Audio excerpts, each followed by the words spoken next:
Hey guys, how's it going? Now, yesterday I went and saw Transformers: Age of Extinction, and well, before I get into the review, let me explain how I feel about the first three. That'll give you a better idea about how I feel about the fourth one. I didn't. I actually do like the Transformers movies because, well, I see them for what they actually are. They are movies where you shut your brain off, eat a lot of popcorn, and watch some explosions and be entertained by that.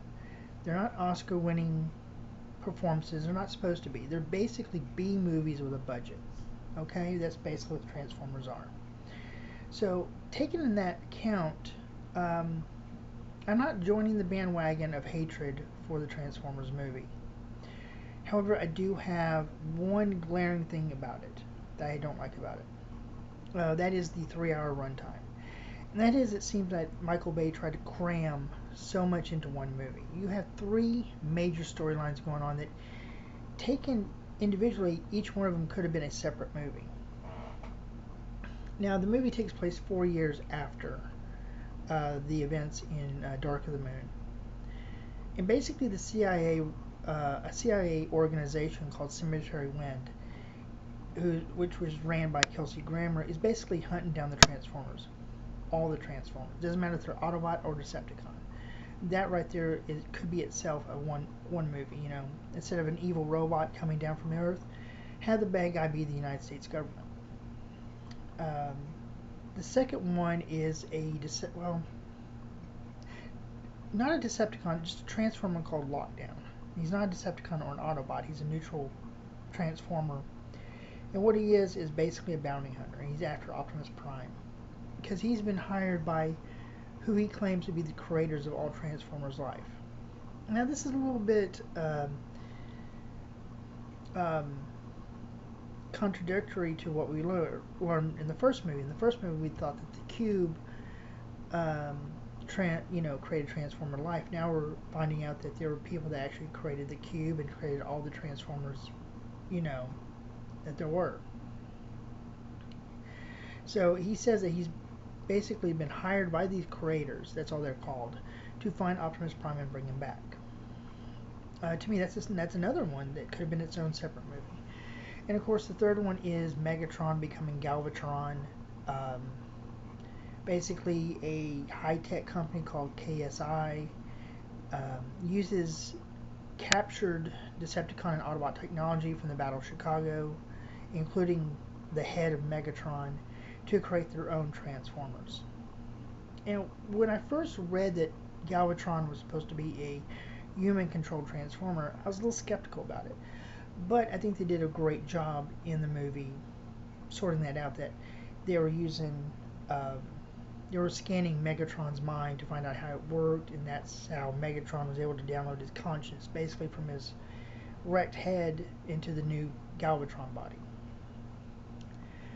Now, the human cast is pretty good. Mark Wahlberg is pretty good in it. I think a step up from Shia LaBeouf, to tell you the truth. Even though he's supposed to be from Texas and he's got a New England accent. Um, his daughter's boyfriend is an Irishman, which they do address that. He says he's from Texas, but he's got an Irish accent. And Mark Wahlberg's character keeps calling him Lucky Charm, so that is addressed. However, the big glaring performance, I think, is Stanley Tucci, which I think he's brilliant in just about everything he does. So he plays the CEO of KSI, kind of an evil Steve Jobs in a way, if there is such a thing, or maybe Steve Jobs was evil, one of the two. But he's a Steve Jobs type person. He started the company when he was a kid.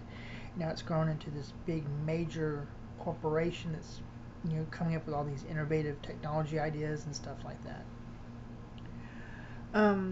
Kelsey Grammer plays a CIA agent who's in charge of Cemetery Wind. He's also very good in the movie. So now there is one thing that I had to explain.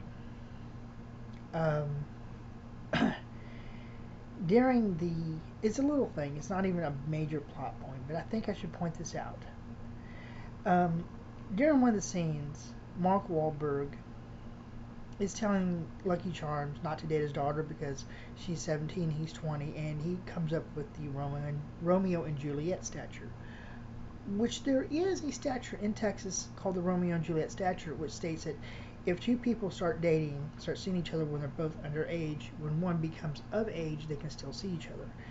However, the one big glaring omission is it needs a parental consent, and they kind of messed up on that. But like I said, that's not a big plot point in the movie. Overall, I thought the movie was really good. John Goodman does one of the voices. He does the voice of Hound. He was brilliant and he was very entertaining. Ken Wannabe plays, I'm not sure what the character's name is, but he plays kind of a samurai warrior, which some people say is typical Michael Bay racism, which you could just construe that. However, if Ken Wannabe does the voice of it and he doesn't have a problem with it, why should I have a problem with it? You know, so there you go.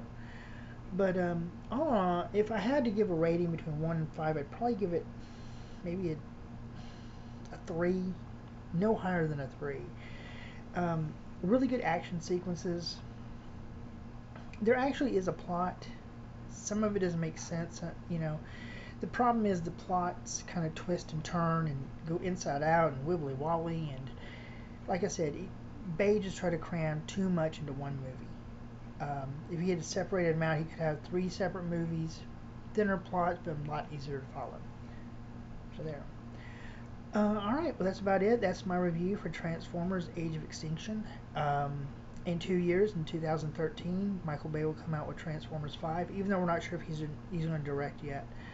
The ending of this movie left me wondering, actually left me wanting to see Transformers 5. To just see how that progresses. I really hope they do the Unicron storyline at some point, but who knows. Like I said, this isn't a very popular film series, but I don't really deal with popularity. I deal with what I like. So there you go. All right. Well, I'll see you guys later on, and bye.